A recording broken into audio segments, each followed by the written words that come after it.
au niveau de Paul. Donc c'est pour ça que je viens donc à mon thème, il me reste 5 minutes.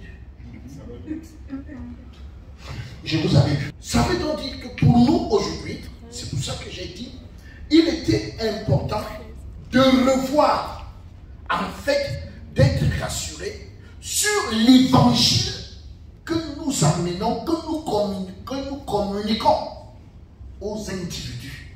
Parce que, en fait, l'évangile n'est pas la promesse et la guérison. Non, l'évangile est là, suivant ce que nous dit, ce que nous dit les Écritures.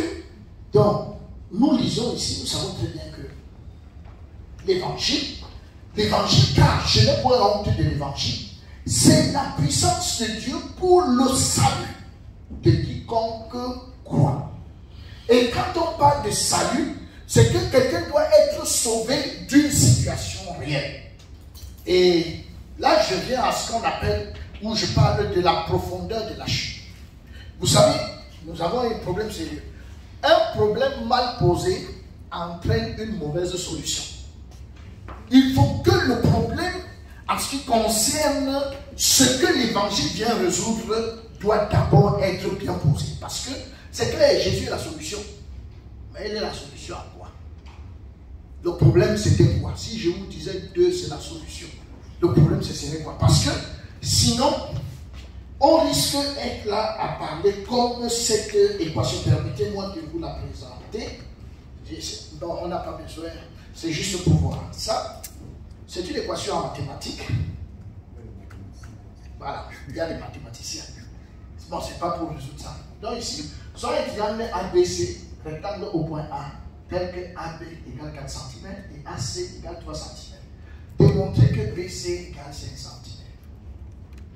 Alors, l'élève prend la copie et il écrit tel que je regarde ce triangle.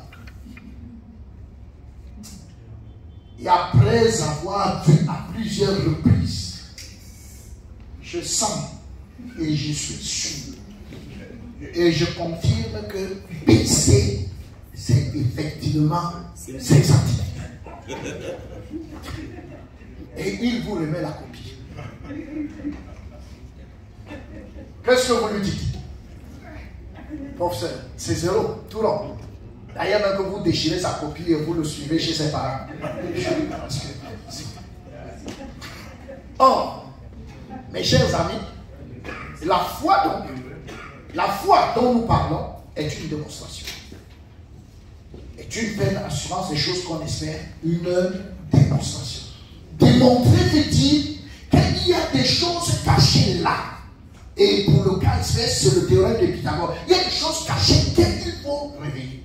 Et nous avons un problème. Jésus est mon sauveur personnel. C'est une phrase vraie. Allez lire Jérémie 5, verset 2. Même quand ils disent l'Éternel est vivant, c'est faussement qu'ils jugent. On se demande si c'est le verset qui est faux ou ce sont les gars qui parlent qui sont faux.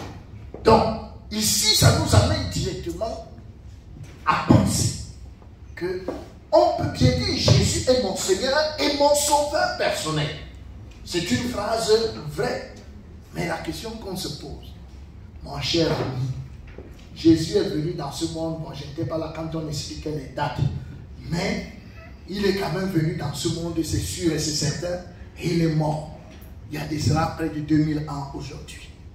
Alors, il a été enterré, je ne suis pas sûr qu'avant sa mort, il a prononcé le mot Cameroun dans sa bouche, ou bien le mot Idon, ou bien le mot américain.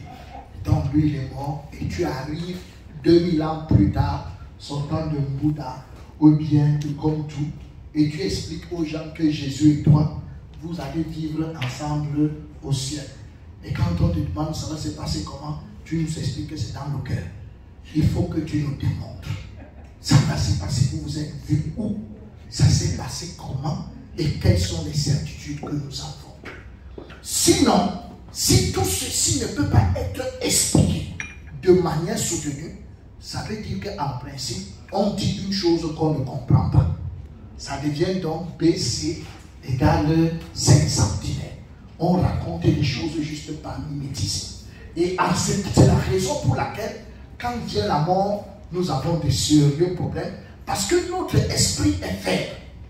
Il est donc important que pour que notre esprit nous soutienne dans la maladie, il faut que le message de l'évangile soit bien posé et que les solutions soient claires.